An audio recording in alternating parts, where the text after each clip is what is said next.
buenas noches para todos los usuarios que continúan conectados con nosotros. Bienvenidos a Sala de Prensa. Esta noche le vamos a dedicar este segmento de Sala de Prensa a hablar sobre la situación muy compleja que se vive en el departamento de Córdoba. Recordemos que son un poco más de 150.000 los damnificados. Esto por el desbordamiento de 3 ríos. Continuamos reportando las inundaciones y las afectaciones, las múltiples afectaciones de hecho que se adhieren a este complejo panorama de inundaciones allí en ese departamento, en las zonas rurales también. Por el SINU hemos venido reportando que sigue bajando también agua descargada por la represa de Urrá. 24 municipios se encuentran inundados. La situación es crítica en todos ellos, 24 de 30 municipios del departamento, pero ahora en lo que nos vamos a concentrar específicamente tiene que ver con las voces también que han venido surgiendo, las comunidades afectadas que están cuestionando si la operación de los embalses contribuye o no a agravar las crecientes de los ríos. Para analizar este panorama y hablar justamente de los orígenes, de la magnitud de esta afectación hasta ahora, quiero saludar a mis dos invitados. Comienzo saludando a Juan Camilo Restrepo, quien es profesor y director del Instituto de Desarrollo Sostenible de la Universidad del Norte, agradeciéndole por este contacto y este tiempo con nosotros en Sala de Prensa. Bienvenido. Muchas gracias, es un gusto estar acá. De la misma manera nos acompaña también a esta hora Jorge Escobar, es el director del Instituto Javeriano del Agua de la Universidad Javeriana. Gracias por ese contacto. Buenas noches a todos, muchas gracias por la invitación. Bueno, quiero comenzar inmediatamente haciendo el análisis en efecto de cuáles son los orígenes de esta situación que se está viviendo en el departamento de Córdoba, entendiendo que no solamente las lluvias atípicas es una razón de ser de ello. Si les parece, comenzamos por entender también las condiciones geográficas del departamento y si eso incide también en esa afectación de la que estamos hablando. Y comienzo, de hecho, preguntándole y dirigiéndole la pregunta a Juan Camilo. En efecto, como tú lo mencionas, el tema climático no es la única perspectiva, ¿no? Claramente esta problemática y problemáticas similares que se experimentan en el país hay que verla desde 3 perspectivas al menos. La primera es la climática, que incluye cambio climático y variabilidad climática y es un fenómeno de macroescala. En segunda instancia está el tema regional y es adaptación, resiliencia y resistencia frente a esos eventos extremos, bien sean anómalos o bien sean periódicos, es decir, cómo reacciona el sistema frente a esas amenazas extremas. Entonces es un tema de adaptación y resiliencia frente al cambio climático.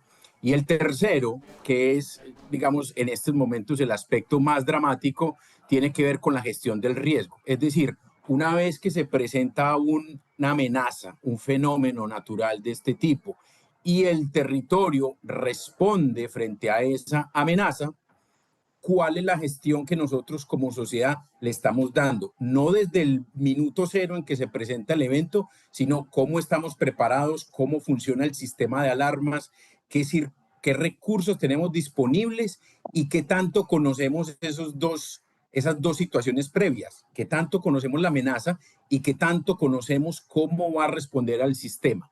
Yo creo que en esos 3 casos tenemos una deuda pendiente, porque no solamente lo que está ocurriendo en Córdoba, sino que también en Bolívar, en Magdalena y en las costas de Antioquia ponen de manifiesto que tenemos ahí una tarea pendiente muy fuerte.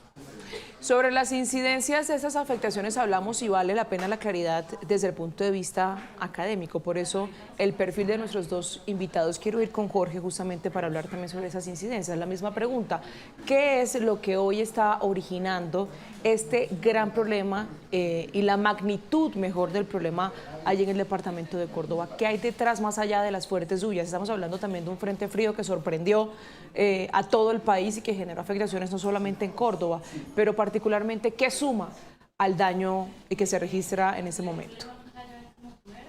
Bueno, pues, digamos, complementando lo que mencionó el profesor Juan, yo considero que, bueno, son varias cosas las que se unen. La primera, estamos hablando del nudo del Paramillo, que es, digamos, la serranía que queda más al norte en la cordillera central.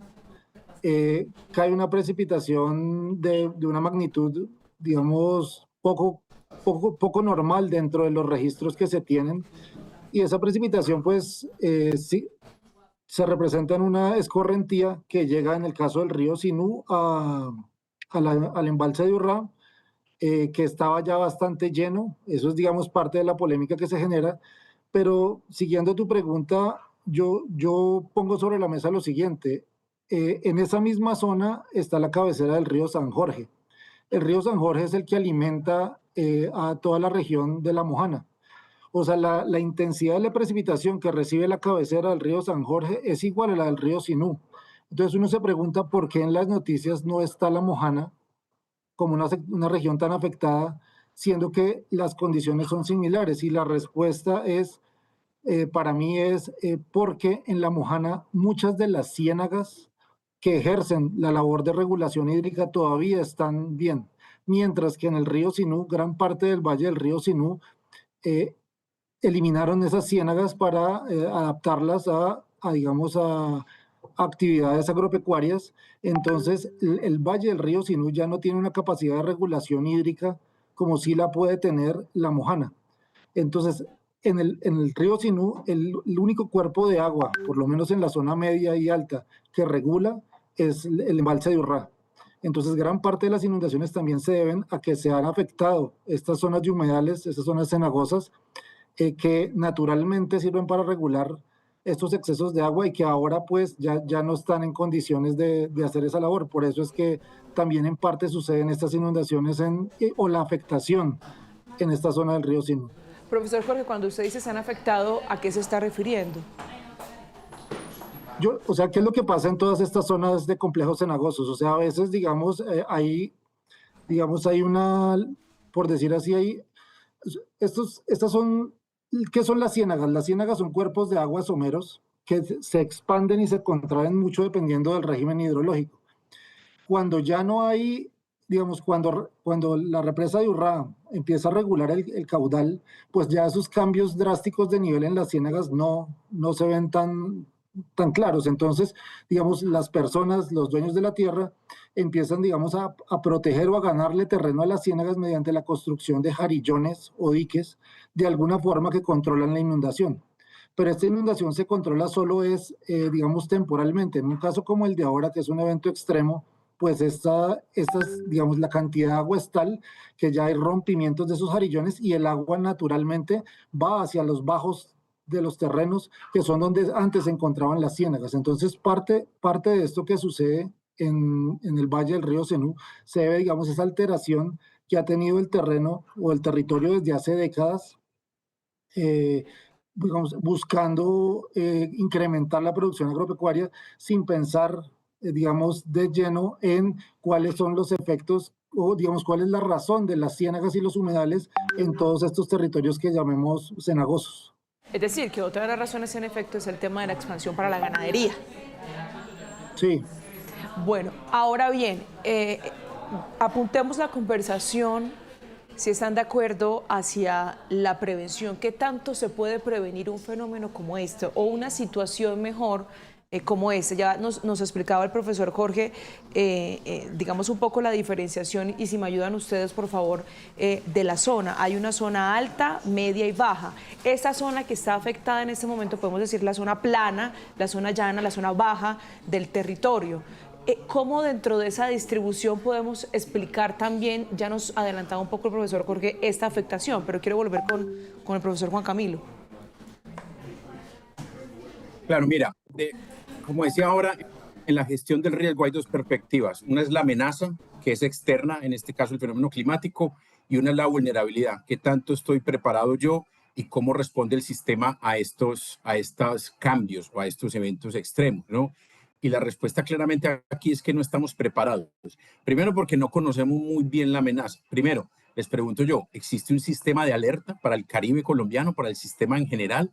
Es decir, hay instituciones que tienen monitoreos, pero esos monitoreos son de acceso al público. Las alcaldías están capacitadas para interpretar y tomar medidas de evacuación y alerta basadas en información real, o todo es a partir de información de terceros. En eso tenemos una tarea pendiente.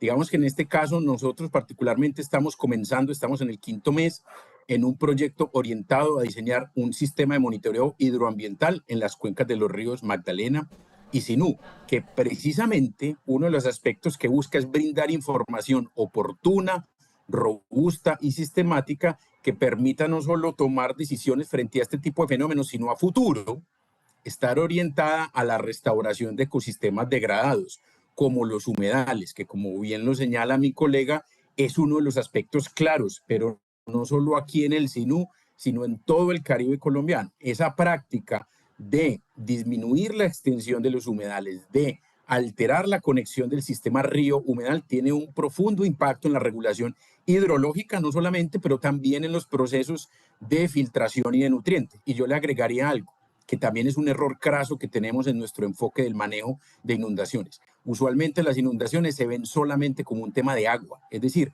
cuánto llueve, cuántas correntías se genera, pero eso es solamente la mitad del problema. Un desbordamiento implica la salida de agua de un cuerpo receptor y la pregunta es, ¿qué tanto cambia ese cuerpo receptor en el tiempo? Siempre tiene la misma capacidad, el cauce ha cambiado y nuestros ríos, por ser tropicales y estar dentro de los ríos que más sedimento transportan en el mundo, tienen una variabilidad muy alta, ¿no? Incluso, mira, hay lugares en donde a la misma altura, un pueblo que está en una margen izquierda se inunda y el que está en la margen derecha no. Y eso tiene que ver con la geomorfología. Y hay muy pocos análisis de la dinámica fluvial de estos ríos y cómo responden. Por eso a veces la gente se sorprende. No es que el año pasado llovió menos y no se inundó, y este año con una poca lluvia se inundó. Pues porque estamos dejando de lado uno de los componentes importantes en este tema, que es la geomorfología fluvial. Entonces, respondiendo ya ahora concisamente a tu pregunta, ¿es posible prever estos fenómenos? Sí, tenemos que mejorar el conocimiento y elaborar sistemas robustos de alerta temprana, que no obstante no se trata de predecir, se trata de pronosticar, porque es un tema basado en la probabilidad. ¿Qué probabilidad hay de que ocurra esto? Y a partir de eso, que también me puedo preparar, que en este caso, debo decir, que por estar centrándonos en el tema de la represa, estamos dejando un lado del problema muy importante en el olvido, la gestión del riesgo. Que también funcionaron los planes de gestión del riesgo. Las alertas tempranas funcionaron o no funcionaron. El papel de la Unidad Nacional de Gestión del Riesgo en este caso, y repito, en los que pasaron en Magdalena, en las costas de Antioquia y en Bolívar. El tema de la gestión del riesgo vuelve a estar aquí en primera plana. Para entender un poco mejor, profesor Juan, y en ese punto de la ubicación geográfica ya voy a entrar a hablar del tema del embalse Urrá, porque sí es importante poder analizar también el nivel de responsabilidad en ese sentido. Quisiera preguntar, es decir, ¿qué pasa en la zona alta de la región que termina por dejar digamos, en un nivel de vulnerabilidad mayor esta zona baja de la región? Es decir, ¿cuál es esa relación para explicarle a los usuarios? Es que mira, hay un tema que es complejo de entender para muchas personas, y es, en las partes altas de las cuencas se capta el agua, ¿no? Y en las partes altas y media, esa agua y esos sedimentos transitan y llegan a las partes bajas.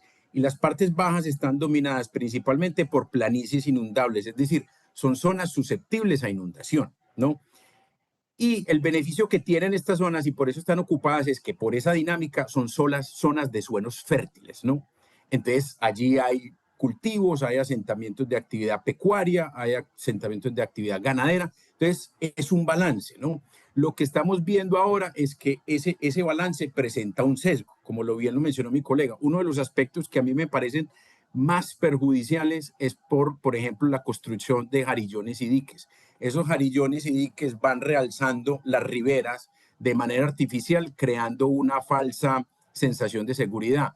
Y cuando esas estructuras fallan, ocurren estas inundaciones de largo plazo que pueden durar días y semanas, ¿no? Entonces, en síntesis, sí, las zonas de mayor vulnerabilidad son las zonas planas y eso corresponde como a un intercambio de los beneficios que tengo por estar ahí, tener un abastecimiento de agua permanente, unas condiciones climáticas y unos suelos fértiles versus la susceptibilidad a experimentar inundaciones. En ese contexto también, en esas zonas bajas, tenemos que mejorar a futuro dentro de los planes de ordenamiento territorial incorporar el análisis geomorfológico para buscar defensas naturales. Como te decía, hay lugares que nunca se inundan. ¿Por qué? Porque están construidos sobre terrazas aluviales. Las terrazas aluviales son lugares que tienen una elevación natural y esa elevación natural funciona como defensa. Entonces tenemos que mejorar esa interpretación, como tú lo mencionas al principio, de las características del territorio y incorporarlo dentro de los patrones futuros de uso del suelo para disminuir así nuestra susceptibilidad a experimentar este tipo de fenómenos naturales que terminan en desgracias enormes para la población. Eso nos da usted una solución desde el punto de vista natural, pero quisiera preguntarle, porque aquí estuvimos en entrevista con el gobernador de Córdoba y decía, yo necesito que pongamos sobre la mesa soluciones estructurales. ¿Qué soluciones estructurales, profesor Juan, podrían funcionar en este territorio y que hacen parte de esa apuesta de prevención en materia de gestión del riesgo? Pues para mí la solución estructural más efectiva, yo sé que por estructural no están esperando lo que voy a decir, pero es hacer un restablecimiento masivo de las conexiones de cauce fluvial, en este caso Sinú, con el sistema de ciénagas. Para mí esa es la solución más costo efectiva. ¿Es fácil? No, no es fácil, pero es realizable con un esfuerzo político, económico, técnico sostenido en el tiempo. Bueno, y quisiera... Para mí los jarillones y las defensas estructurales son soluciones de muy corto plazo y no van a solucionar el problema. Profesor Jorge, ¿usted qué opina también de lo mismo? ¿Cuál podría ser una solución estructural también en su punto de vista? Creo que ahora sí. Puede haber varias. Me gustaría mencionar una cosa que pone más compleja la situación, es la siguiente. Muchas veces cuando la infraestructura que hace el ser humano, digamos, como los jarillones, los diques que se hacen en todas estas zonas, se hacen por muchos años, o sea, esa infraestructura ya se vuelve la naturalidad para el ser humano. Entonces el proceso, digamos, de rehabilitación, de recuperación de estas dinámicas o estas conectividades se vuelve más compleja. O sea, para mí cosas estructurales que se pueden hacer es hacer un centro de pronósticos y alertas como el que existe actualmente en Corpo Mojana, en La Mojana. O sea, que de alguna forma tenga contacto con las personas, digamos, del territorio y con los entes de, digamos, como el IDEAM, para avisar qué es lo que pasa y la gente esté preparada de alguna forma. Eso es lo primero. Lo segundo, yo sí, al igual que mi colega, o sea, se tienen que restablecer la conectividad natural entre las ciénagas más grandes y el río Sinú, pero esta conectividad tiene que realizarse pues en forma, digamos, gradual y asegurando, digamos, una restauración tanto ecológica como productiva. ¿Por qué? Pues porque la gente tiene que ya está acostumbrada a vivir de algo en el territorio, entonces toca pensar en estrategias de restauración que no sean únicamente ecológicas, tienen que ser también productivas, y esta estrategia de restauración tiene que ser terrestre y acuática, no puede ser únicamente terrestre.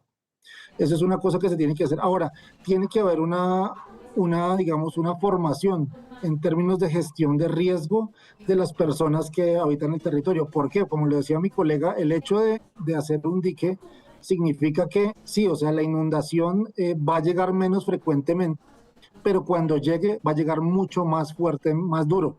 Entonces la afectación va a ser mayor.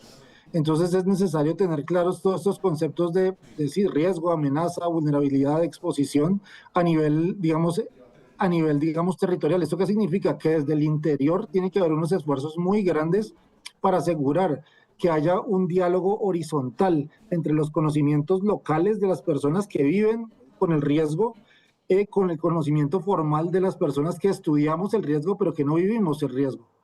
Entonces tiene que haber esto tiene que tener un componente social muy grande, porque los que van a manejar y van a enfrentar estos eventos son las personas que habitan el territorio. Ahora, sí o sí tiene que haber, digamos, medidas de manejo en los municipios para evitar que este tipo de situaciones no vuelvan a ocurrir a futuro. Mire, quisiera ya entrar o incluir en medio de esta conversación el capítulo Urrá. conocimos entonces una alerta emitida por la ANLA, abren una investigación sancionatoria contra la hidroeléctrica Urrá, porque sobrepasaron, dicen ellos, dice la alerta, sobrepasaron los límites del embalse durante 5 años. Les comparto específicamente lo que dice. El concepto emitido el 30 de noviembre de 2023 no solo dice que Urrá superó los niveles máximos, pero además señala falta de análisis del manejo por parte de Urrá cuando ocurre ese exceso. Dice, para los meses de abril, junio, septiembre, noviembre y diciembre de 2022 se identifica variación diaria en los volúmenes del embalse. Para los meses de mayo, julio y agosto de 2022 se identifica que los volúmenes del embalse estuvieron por encima de la curva guía máxima establecida en la medida del manejo. Pero además el concepto señala que no se tiene un análisis del manejo del embalse para los días en que se supera la curva guía máxima, donde se involucre los caudales aportados al embalse. ¿Cómo entender entonces esta alerta o esta investigación que adelanta desde la ANLA a propósito del manejo que se le da a la hidroeléctrica Urrá y a estas consecuencias que estamos viendo hoy, o posibles consecuencias también que estamos viendo hoy en el departamento de Córdoba? A los dos le planteo la misma pregunta, pero vuelvo con el profesor Juan Camilo. Bueno, esa pregunta está bien compleja y creo que, por lo menos a partir de lo que tú me estás leyendo y lo que conozco, aquí estamos mezclando dos cosas, ¿no? Es decir, esa información que tú lees, cuando uno la capta así a primera impresión, hace pensar como que todo está relacionado. Y yo particularmente con la información que tengo y lo que conozco el tema, no tengo muy claro que lo que se hizo en 2021-2022 tenga que ver con este evento que tiene unas particularidades muy específicas, ¿no? Eso me lleva a decir dos cosas. Muy seguramente no es un tema que haya sido, que sume a lo que hoy está pasando, pero sí da cuenta del análisis o la necesidad del análisis del comportamiento sobre, digamos, el marco legal en el cual se administra este embalse con base en las necesidades también de la misma hidroeléctrica, de la generación de energía, bueno, y las necesidades que podamos poner sobre la mesa. Oh. Claro, y a eso iba. O sea, es decir, la vigilancia y el análisis técnico y el comportamiento y el funcionamiento de estos embalses de acuerdo a un protocolo es algo que se tiene que hacer siempre en este embalse y en cualquier otro. Punto, ¿no? Y el ANLA, a través de los profesionales técnicos, tendrá que hacer la investigación y los profesionales de Urrá harán sus descargos y ahí saldrán un tema.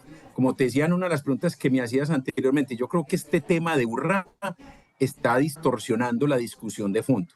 La discusión de fondo es cómo nosotros como sociedad estamos preparados para los retos que nos plantea el cambio climático, cómo estamos en temas de adaptación y en temas de mitigación de los efectos del cambio climático. Mira que nosotros como país tenemos una contribución muy baja, prácticamente nula, en temas de gases, de emisión de gases de efecto invernadero. Pero este evento nos está mostrando una vez más, porque no es la primera, que nosotros sí somos muy vulnerables a experimentar los efectos adversos. Entonces, ¿cómo nos estamos preparando? Entonces, el tema de Urrá debe investigarse con todo el rigor. Y si hay culpables, pues deben cumplir las sanciones que la ley amerite para este caso. Yo en principio creo que en la situación coyuntural, antes Urrá, a través de la regulación hídrica, tal vez ayudó a que esto fuera menos grave de lo que debe haber sido. Pero no creo que haya sido determinante porque, repito, tal vez se nos olvidó porque lo de Córdoba supera en magnitud lo que ha pasado en otros lugares, pero recordemos que en Magdalena también ocurrió, en el Urabá antioqueño ocurrió y en Riohacha ocurrió, y en esos lugares no hay un embalse, ¿no? Entonces volvemos a lo mismo, variabilidad climática, resiliencia y adaptación frente al cambio climático y nuestro sistema de gestión de riesgo. Entonces, insisto, lo de Urrá debe investigarse, pero yo particularmente con la evidencia que tengo, el conocimiento que tengo, no creo que haya sido coyuntural en este aspecto. Pongo dos preguntas sobre el tapete. Primero, en otros lugares donde no hay embalses también ocurrió. Y segundo, Urrá tiene prácticamente 30 años. Y entonces, ¿antes qué había ocurrido? ¿No? Digamos que es un aspecto que debe analizarse en detalle, pero yo creo que esto está ocultando una temática mucho más profunda que requiere un análisis más detallado. Profesor Jorge, su lectura también. Pues mi lectura es muy parecida a la del profesor Juan. Yo sí creo que el problema va mucho más allá de Urrá. Digamos, de las conversaciones que he tenido los últimos días con egresados, con amigos de la ANLA, del IDEAM, del Centro de Pronósticos y Alertas de La Mojana, o sea, es claro que sí, o sea, que los registros del volumen del embalse, por ejemplo, versus la curva guía máxima que tú mencionabas, pues es claro que en algunas épocas del año, o sea, reciente, pues sí, se ha superado esa curva guía que no es recomendable. Ahora, se peca, o sea, Urrá peca, digamos, porque normalmente en esta época, enero y febrero, son los meses más, digamos, más de verano y no se esperan este tipo de precipitaciones, pero digamos, ¿no? En este tipo de situaciones uno no puede correr riesgos, porque lo que pasa es esto. Entonces, si bien hubo un error de parte de Urrá y como dice mi colega, pues habrá que los responsables tendrán que, digamos, que responder por esto. Yo pienso también que la presa es como, lo mismo que hablamos ahora, es como un dique gigantesco, ¿sí? Entonces, es una falsa seguridad, ¿sí? Entonces, sí, o sea, ya, si antes el río Sinú tenía inundaciones cada 2 o 3 o 5 años, sí, en las zonas aledañas en su valle. Ahora con la presa ya va a tener inundaciones es una vez cada 50, 70, 80 años. Entonces, digamos, el hecho de no tener en la mente esto es la que hace que se generen este tipo de situaciones. Coincido con mi colega en que no se debe centrar la conversación en Urrá, se debe centrar la conversación en Urrá y en todas las intervenciones que han hecho en el territorio aguas abajo, de tal forma que se llegue a un punto intermedio en donde se diga, oiga, con Urrá llegamos hasta este punto, sí, pero si llega a suceder un evento extremo que van a seguir ocurriendo de ahora en adelante, pues tenemos que estar preparados en la parte baja, que es donde van a ocurrir las mayores afectaciones. Sí, profesores Juan Camilo y Jorge, dice el profesor Juan Camilo, lleva tanto tiempo la hidroeléctrica en esta zona que en efecto responsabilizarlos del todo no corresponde porque debió haber pasado una situación similar antes, teniendo en cuenta que lo que nos está advirtiendo la ANLA, que este tema de los, digamos, de exceder los topes un poco ya data de tiempo atrás, de hace 5 años, dicen ellos o reportan ellos.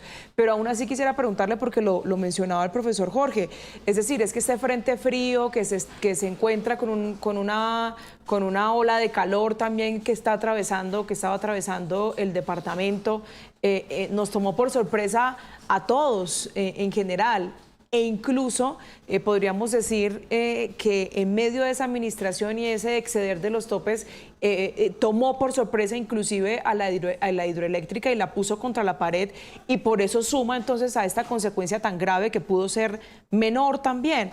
Entonces, con base en eso, ¿cuál es, en efecto, ya usted nos adelantaba algo, profesor Jorge, cuál es la responsabilidad de ahora en adelante para prever este tipo de situaciones que son sorpresivas como consecuencia del cambio climático?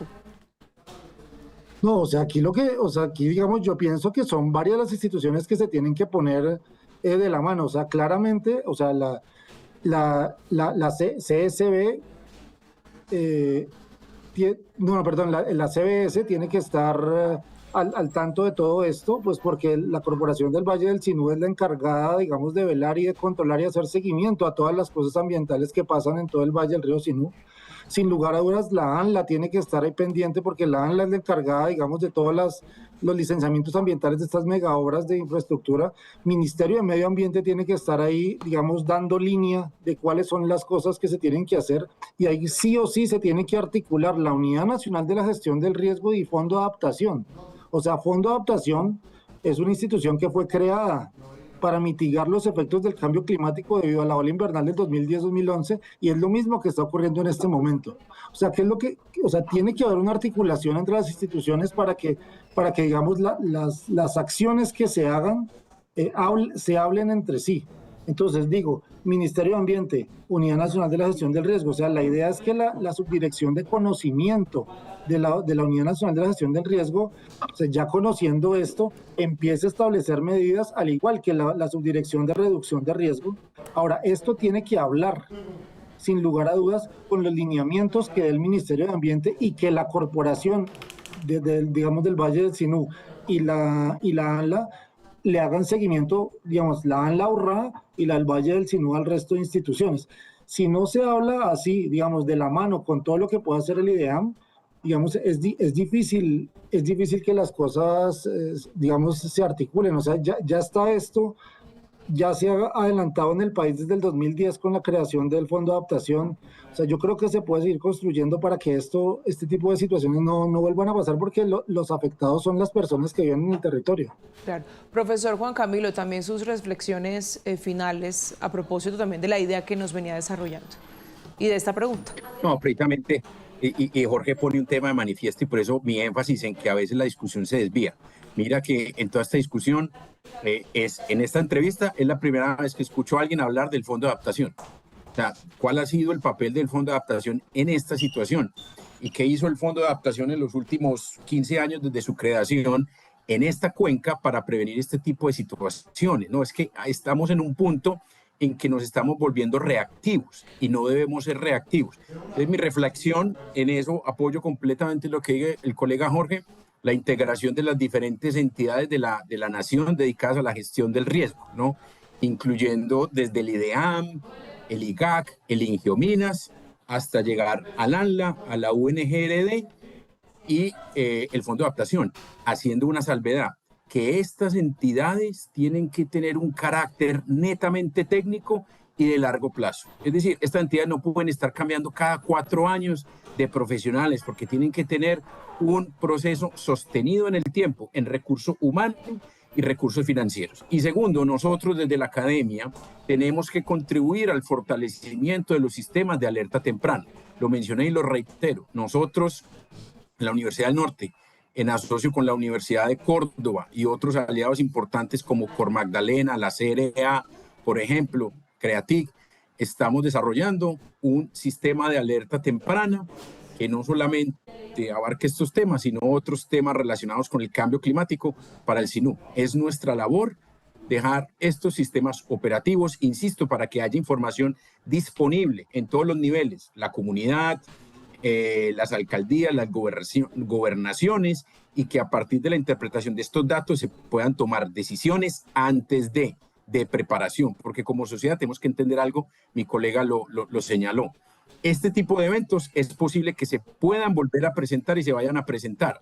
La pregunta y lo que nos tenemos que abordar nosotros es cómo nos vamos a preparar para que frente a estos eventos no volvamos a sufrir las mismas afectaciones, la población esté bajo el agua, nuestros elementos estratégicos no se derrumben. Mira lo que ha pasado con los puentes que se caen, los hospitales y los colegios que están bajo el agua. ¿Cuánto cuesta reconstruir eso? Entonces, ¿por qué más bien no enfocamos en cómo proteger esos elementos estratégicos y cómo minimizar esos efectos adversos a futuro? Pues bueno, muchísimas gracias por lo pronto por este valioso análisis, entender también desde una mirada aterrizada, menos política también, porque mucho entra en juego en este debate, mientras que las familias y las miles de personas están padeciendo las consecuencias de esta situación de emergencia. Nos acompañaron Juan Camilo Restrepo, profesor y director del Instituto de Desarrollo Sostenible de la Universidad del Norte, a quien le agradezco una vez más por estos minutos, y también el profesor Jorge Escobar, director del Instituto Javeriano del Agua de la Universidad Javeriana. También gracias por esos minutos nuevamente. Gracias a ti. A los dos una muy feliz noche y también a nuestros usuarios que tengan una feliz noche. Nos vemos en minutos en Noticias Caracol en vivo de las 9 de la noche.